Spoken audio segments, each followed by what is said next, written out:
Adunay bag-ong ipatuman ang Department of Education niining pag-abli sa klase sa school year 2026-2027. Usa ni ka-order gikan sa Department of Education Central Office may tungod sa kausaban nga karong tuiga magsugod ang 3-term kalendar. Sa una adunay 4 ka term, ang first grading, second grading, third grading ug fourth grading.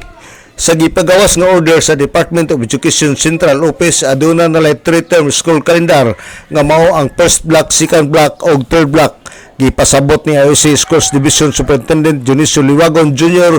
nga ang first block adunay 60 days, human sa 60 days adunay napulo ka adlaw ang magtutudlo aron paggama og grado sa mga tinunan, laing 60 days para sa second block ug sulod sa napulo ka adlaw ang mga activity sa DepEd. Ug human sa third block, musulod ang laing activities sa Department of Education sama sa journalism ug uban pa nga mga activity.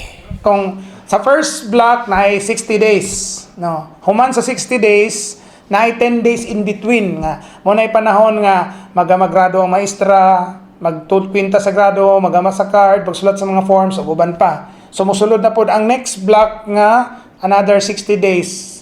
Pag human na po, in between na po sa second o sa third, na po 10 days diha para na po sa mga, unsa na po ng mga activities nga pang apilan sa DepEd sa mga kabataan.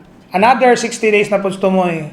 Sa katapusan, dito na dayon ikandak ang mga kanang journalism contest, NSPC, NFOT, o uban pang mga activities.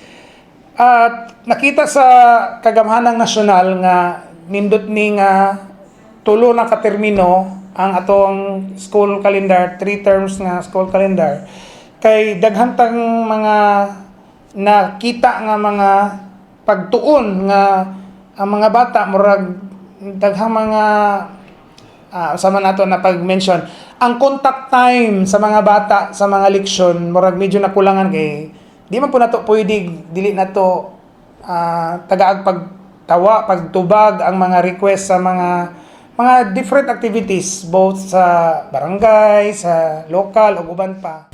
Si SDS Dionisio Liwagon sa Osamis City Division.